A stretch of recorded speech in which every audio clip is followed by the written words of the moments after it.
transgression that I've done today, oh God. Let my flesh decrease while you increase, Jesus. Let me be edifying into your sight. In Jesus' name I pray. Thank you, God. Thank you, God. Thank you, God. Thank you, God. Thank you, God. And amen. I'm not going to be before you long, but I come to do the inspirational message, and that is just what I'm going to do. If you have your Bibles, turn with me to Matthew 25, and I'll read from the first verse. And it says, "Then shall the kingdom of heaven be likened unto 10 virgins, which took their lamps and went forth to meet the bridegroom. And 5 of them were wise, and 5 of them were foolish. They that were foolish took their lamps and took no oil with them. But the wise took oil in their vessels with their lamps. While the bridegroom tarried, they all slumbered and slept. At the midnight there was a cry made, saying, Behold, the bridegroom cometh. Go ye out to meet him. Then all these virgins arose and tempered their lamps." And the 8th verse says, "And the foolish said unto the wise, Give us of your oil, for our lamps have gone out. But the wise answered, saying, Not so, lest there be enough for us and you. But go ye rather to them that sell and buy for yourself. And while they went to buy, the bridegroom came. And they that were ready went with him to the marriage, and the doors were shut. Afterwards came up also the other virgins, saying, Lord, Lord, open to us. But he answered and said, Verily I said unto you, I know you not. Watch therefore, for ye neither know the day nor the hour when the Son of Man cometh." Touch your neighbor and say, neighbor, if you keep doing what you're doing, you're going to keep getting what you get. Then touch your other neighbor and say, neighbor, it's time for a change. Now you may say, little sister, what do you mean by if I keep doing what I'm doing, I'm going to keep getting what I'm getting? Well, the virgins went in preparation to meet the bridegroom. And in this story, the bridegroom is Jesus. 10 virgins came to the wedding, but only 5 came stocked and ready with oil.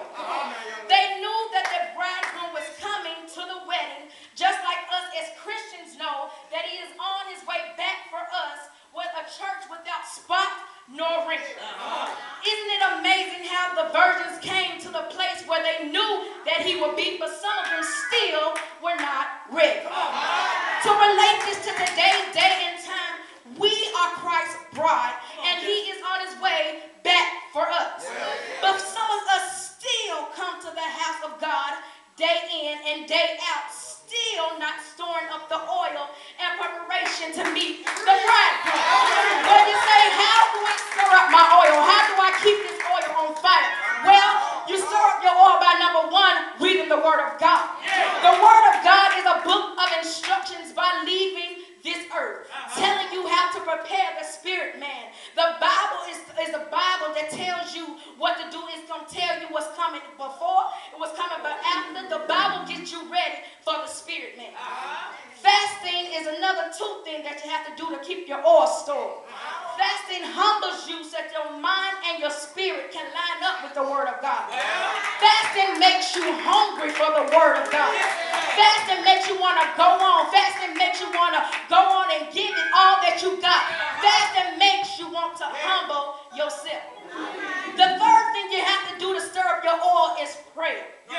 Prayer is only communication with God, so that he can strengthen you during your wait. Well, prayer is only that communication line that you and God have only. You don't always have to get Susie and Bob and Sam to always pray with you for what you need.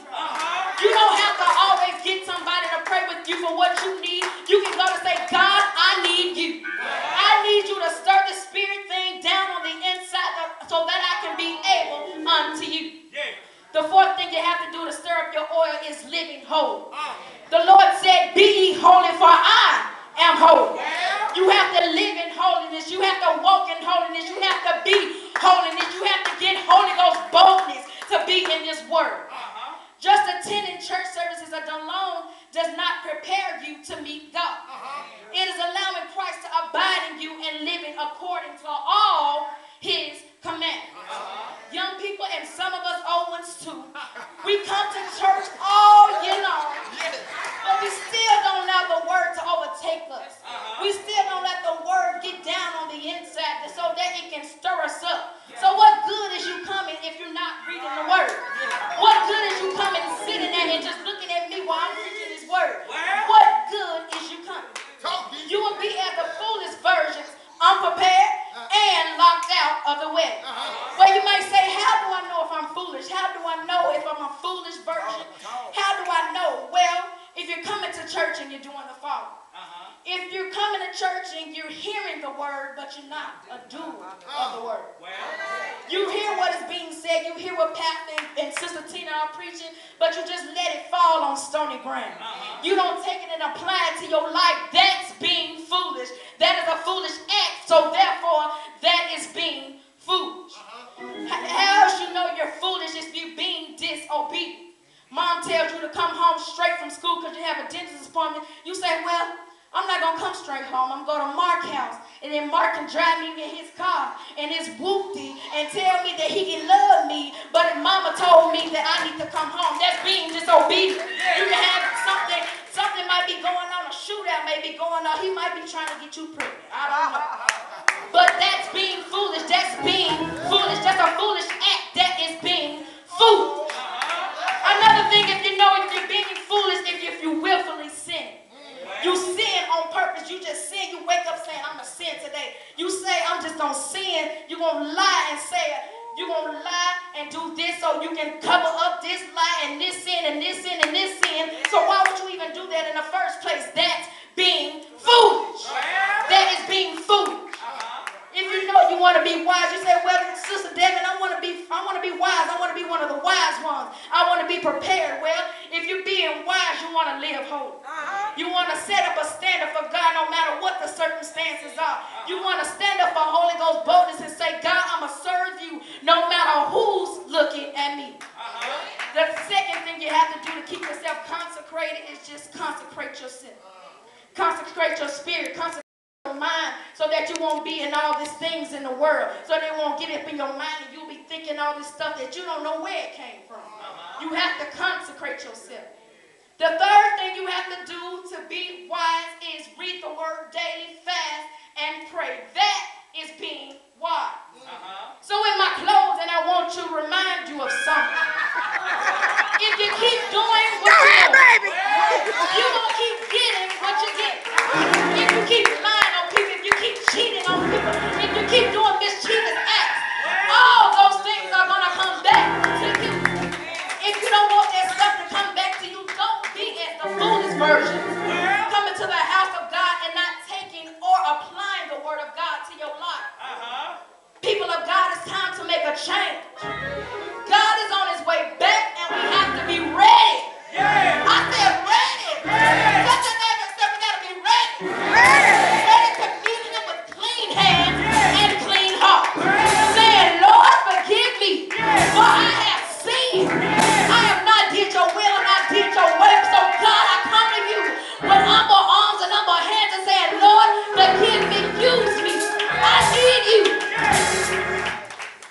If you're being holy and you're stirring up your oil, don't stop praying. You don't stop fasting. You better not stop believing. Because if you keep doing what you're doing, you'll reap the benefits and you'll be ready to meet the bridegroom. He that shall come will come, and he shall not tarry.